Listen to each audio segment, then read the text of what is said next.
Você já se perguntou por que alguém que diz amar consegue trair, olhando nos olhos e jurando lealdade no mesmo dia? O que acontece dentro da mente de quem esconde mensagens, cria versões da própria rotina e ainda assim se convence de que não está fazendo nada tão grave. A traição raramente começa no corpo. Ela começa em pensamentos silenciosos, em vazios emocionais e em conflitos internos que quase ninguém percebe. Entender isso muda completamente a forma como enxergamos quem trai e até como enxergamos a nós mesmos. A psicologia mostra que trair não é apenas uma questão de caráter ou falta de amor. Em muitos casos, é uma tentativa inconsciente de lidar com dores internas que a pessoa não sabe nomear. Pessoas que traem frequentemente relatam uma sensação de vazio, de desconexão consigo mesmas, mesmo quando estão em relacionamentos aparentemente estáveis. A traição surge como uma experiência intensa que quebra a monotonia emocional e oferece uma falsa sensação de estar vivo novamente. Não se trata apenas de desejar outra pessoa, mas de desejar sentir algo diferente do que se sente por dentro. Muitos traidores têm uma relação frágil com a própria autoestima. Eles dependem do olhar do outro para se sentirem valiosos. Quando o parceiro deixa de admirar como antes, ou quando a rotina substitui a novidade, surge uma sensação de invisibilidade. A traição, então, funciona como uma confirmação externa de valor. Alguém ainda me deseja, alguém ainda me escolhe. Esse mecanismo cria um alívio momentâneo, mas logo exige repetição, porque a validação externa nunca preenche de forma duradoura aquilo que falta internamente. Outro ponto importante é a forma como essas pessoas aprenderam a se relacionar desde a infância. Quem cresceu em ambientes onde o afeto era instável, imprevisível ou condicionado pode desenvolver uma visão distorcida do amor. Amor passa a ser associado à insegurança, à perda ou à necessidade constante de provar valor. Na vida adulta, essas pessoas podem desejar vínculos profundos, mas ao mesmo tempo sentem medo de depender emocionalmente de alguém. A traição surge como uma forma inconsciente de manter controle e distância. A pessoa se envolve, mas nunca por inteiro. Assim, ela acredita que sofre menos, mesmo causando uma dor profunda no outro. Existe também a dificuldade de lidar com frustração. Pessoas emocionalmente imaturas tendem a buscar alívio imediato para qualquer desconforto. Em vez de conversar, elaborar sentimentos ou enfrentar conflitos, escolhem a fuga emocional. A traição oferece excitação, novidade e uma descarga emocional rápida. Nesse momento, o cérebro prioriza o prazer imediato e bloqueia a percepção das consequências. Só depois surgem a culpa, a negação ou a racionalização. Frases como "não foi nada sério" ou "aconteceu sem pensar" são tentativas de proteger a própria imagem e evitar o confronto com a responsabilidade emocional. Para conseguir trair, muitas pessoas utilizam um mecanismo psicológico chamado dissociação. Elas separam mentalmente o relacionamento principal do ato da traição. Criam compartimentos internos onde uma coisa não afeta a outra. Assim conseguem dizer "eu te amo" enquanto mentem sem sentir que estão sendo incoerentes. Não é ausência total de sentimento, mas uma defesa psíquica poderosa para evitar o sofrimento interno. Essa divisão, porém, cobra um preço alto com o tempo, gerando ansiedade constante, irritabilidade e a sensação de estar vivendo uma vida que não é totalmente verdadeira. A traição também pode estar ligada à busca por identidade. Algumas pessoas constroem quem são a partir da conquista, da sedução e da sensação de poder emocional sobre o outro. Quando entram em relacionamentos estáveis, sentem que perdem essa identidade.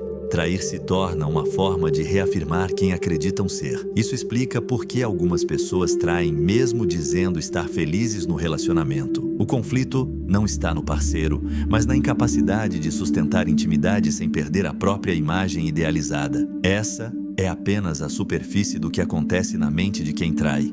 Por trás do ato, existe uma rede complexa de emoções, medos, crenças e padrões repetidos ao longo da vida. Compreender esses mecanismos não justifica a traição, mas revela que ela é menos sobre desejo e mais sobre conflitos internos não resolvidos. E é justamente aí que tudo começa. Quando olhamos mais fundo, percebemos que a traição muitas vezes está ligada à incapacidade de sustentar intimidade emocional real. Intimidade exige vulnerabilidade, presença e responsabilidade afetiva. Para algumas pessoas, isso é ameaçador. Ser visto por inteiro ativa medos antigos de rejeição, abandono ou humilhação. Trair cria uma saída inconsciente. A pessoa se conecta superficialmente com alguém fora do relacionamento, enquanto evita se aprofundar onde realmente importa. É uma forma de estar acompanhado sem se expor completamente. Outro aspecto importante é a fantasia. A traição vive quase sempre no território do imaginário. A pessoa com quem se trai não é vista como alguém real, com falhas, rotina e limites, mas como uma projeção. Ela representa liberdade, novidade, juventude ou uma versão idealizada de quem trai. Enquanto o relacionamento real envolve contas, responsabilidades e conflitos, a traição oferece encontros sem peso e sem compromisso. O cérebro responde a isso com dopamina, criando uma sensação intensa de prazer e excitação. Essa diferença química reforça a ilusão de que fora é melhor, quando na verdade é apenas menos real. Existe também o fator da autossabotagem. Muitas pessoas traem quando o relacionamento começa a se tornar seguro, estável e profundo. Para quem cresceu em ambientes caóticos, a estabilidade pode ser confundida com tédio ou ameaça. O amor tranquilo parece estranho, quase perigoso. Inconscientemente, a pessoa cria situações que destroem aquilo que estava funcionando, confirmando crenças internas de que nada dura ou de que não merece algo bom. A traição, nesse caso, não é busca por prazer, mas por coerência com uma narrativa interna antiga e dolorosa. Traços narcisistas também aparecem com frequência. Não significa que toda pessoa que trai seja narcisista, mas muitos carregam dificuldades de empatia emocional em momentos de desejo intenso. Nessas horas, a própria necessidade se torna central e o impacto no outro é minimizado. Surge uma sensação de direito, como se a própria insatisfação justificasse o comportamento. Pensamentos como "eu mereço ser feliz" ou "só estou aproveitando a vida" funcionam como permissões internas. A dor do parceiro só ganha peso quando ameaça a imagem social, a estabilidade financeira ou a segurança pessoal de quem trai. A mentira passa a ser parte do funcionamento psicológico. Não apenas para esconder do outro, mas para sustentar a própria narrativa interna. Quanto mais a pessoa mente, mais precisa acreditar nessas mentiras para manter a sensação de controle. Isso cria um estado constante de tensão, medo de ser descoberto, necessidade de lembrar versões diferentes da mesma história e vigilância permanente sobre o próprio comportamento. Com o tempo, isso pode gerar ansiedade crônica, irritabilidade e uma sensação difusa de culpa que não encontra saída saudável. Outro ponto pouco falado é a dificuldade de encerrar relações. Algumas pessoas traem porque não conseguem terminar, têm medo de ficar sozinhas, medo de enfrentar o luto do fim ou medo de parecerem vilãs. A traição surge como um território intermediário. Elas mantêm a segurança emocional do relacionamento enquanto experimentam algo novo. Em vez de escolher, acumulam. Em vez de assumir perdas, empurram a decisão. Esse padrão costuma se repetir em diferentes relações, sempre deixando rastros de confusão e sofrimento. A cultura atual também reforça esses comportamentos. Vivemos em um ambiente que estimula gratificação imediata, comparação constante e excesso de possibilidades. Redes sociais oferecem validação rápida e acesso fácil a novas conexões. Para alguém emocionalmente fragilizado, esse cenário é um gatilho poderoso. A traição passa a ser normalizada, relativizada e até romantizada. Isso diminui o freio interno e enfraquece a reflexão sobre consequências reais. No fundo, a psicologia mostra que a traição raramente é um evento isolado.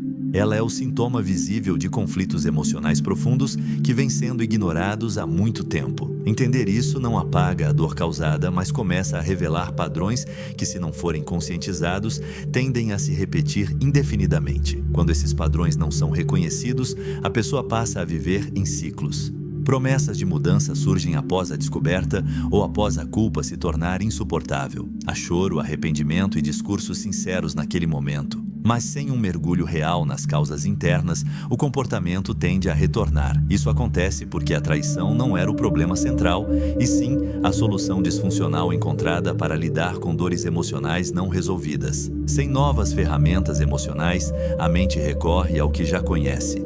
Muitos traidores vivem um conflito interno constante entre quem acreditam ser e o que fazem. Para aliviar essa tensão, entram em processos intensos de racionalização. Passam a apontar falhas no parceiro, exagerar problemas da relação ou reescrever a história emocional do casal. Aos poucos, constroem uma narrativa onde a traição parece compreensível ou até inevitável. Esse mecanismo protege o ego, mas distancia ainda mais a pessoa da responsabilidade afetiva. Em vez de assumir escolhas, ela passa a se ver como vítima das circunstâncias. A culpa, quando aparece, nem sempre gera transformação. Em alguns casos, ela é superficial e rapidamente substituída por distrações emocionais. Em outros, se transforma em autodepreciação. A pessoa passa a se enxergar como alguém quebrado, incapaz de amar direito. Esse pensamento pode parecer honesto, mas também funciona como uma desculpa inconsciente para não mudar. Se eu sou assim, não há o que fazer. Esse tipo de crença cristaliza o comportamento e impede o crescimento emocional. É importante entender que a traição também afeta profundamente quem trai, mesmo quando isso não é admitido. Viver em segredo exige energia psíquica constante. A mente nunca descansa totalmente. Há sempre algo a esconder, algo a lembrar, algo a temer. Esse estado prolongado de alerta emocional pode levar a sintomas físicos e psicológicos como insônia, irritabilidade, ansiedade e sensação de vazio. O prazer inicial vai sendo substituído por um cansaço emocional difícil de explicar. Outro elemento central é a dificuldade de comunicação emocional. Muitas pessoas que traem nunca aprenderam a expressar necessidades de forma clara e vulnerável. Sentem, mas não sabem traduzir em palavras. Querem proximidade, mas não sabem pedir. Desejam mudança, mas não sabem negociar. A traição surge como um atalho silencioso. Em vez de falar sobre frustrações, a pessoa age. Em vez de expor fragilidades, se esconde atrás do desejo. Isso evita o confronto direto, mas aprofunda a desconexão. A sensação de poder momentâneo também é um fator relevante. Trair pode gerar a ilusão de controle sobre a própria vida e sobre os outros. A pessoa sente que domina a situação, que tem algo só seu, que ninguém mais sabe. Para quem se sente impotente em outras áreas da vida, essa sensação pode ser extremamente sedutora. O problema é que esse poder é frágil e depende do segredo. Basta a verdade emergir para que tudo desmorone rapidamente. Em muitos casos, a traição está ligada a uma identidade fragmentada. A pessoa não sabe exatamente quem é fora dos papéis que desempenha. Companheiro, profissional, filho, amigo. Cada contexto ativa um comportamento diferente e não há um núcleo emocional integrado. Trair se torna possível porque não existe uma sensação sólida de coerência interna. A pessoa não sente que está se traindo, apenas mudando de personagem conforme o ambiente. Reconhecer esses aspectos é desconfortável, mas necessário. A traição não acontece no vazio, ela é construída aos poucos, em pequenas omissões, silêncios não ditos e emoções evitadas. Quanto mais cedo esses sinais são percebidos, maiores são as chances de interromper o ciclo antes que ele cause danos irreversíveis. E é justamente nesse ponto que a consciência começa a substituir o impulso. Existe também a ilusão de que a traição resolve algo que falta no relacionamento. Muitas pessoas acreditam, mesmo que inconscientemente, que ao trair conseguirão suprir necessidades emocionais específicas sem precisar enfrentar mudanças difíceis. O problema é que aquilo que falta raramente está ligado ao outro, está ligado à incapacidade de sustentar frustração, de negociar limites e de atravessar fases menos excitantes da vida a dois. Relações profundas passam inevitavelmente por momentos de silêncio, rotina e transformação. Quem não tolera esses períodos tende a buscar fora aquilo que exige trabalho interno para ser construído dentro. A forma como a pessoa lida com o desejo também é relevante. Desejar não é o problema. O problema surge quando o desejo é tratado como algo que precisa ser imediatamente satisfeito, sem mediação ética ou emocional. Pessoas que traem com frequência costumam confundir sentir com precisar agir. Não aprenderam a observar impulsos sem se submeter a eles. Falta um espaço interno entre vontade e comportamento. Esse espaço é construído com maturidade emocional, algo que muitas vezes não foi desenvolvido ao longo da vida. A traição também pode funcionar como um pedido de ajuda distorcido. Em alguns casos, é uma tentativa inconsciente de provocar uma crise para que algo finalmente mude.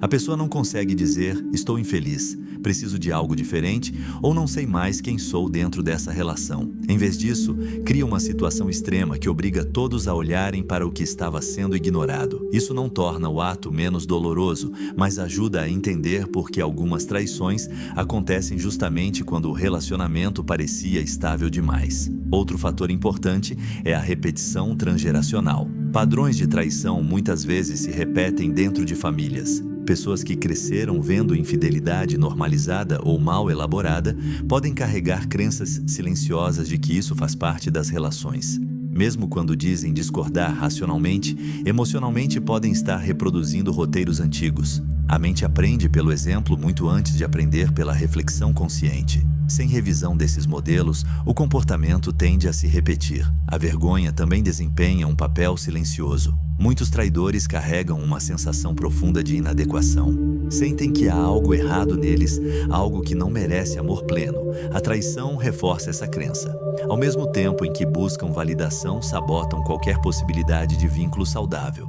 É um paradoxo doloroso. Quanto mais desejam ser amados, mais criam situações que confirmam a ideia de que não são dignos de confiança ou compromisso. Quando a traição é descoberta, o choque com a realidade costuma ser devastador. A fantasia desmorona e o impacto emocional aparece de forma abrupta. Nesse momento, muitos traidores entram em contato com a dor que tentavam evitar desde o início. A dor de ver o sofrimento do outro, de confrontar a própria imagem e de perceber as consequências reais de suas escolhas. Para alguns, esse é o ponto de ruptura que permite mudança. Para outros, é apenas mais um episódio que será reprimido e substituído por novas distrações. A diferença entre repetir o padrão e transformá-lo está na disposição de assumir responsabilidade emocional.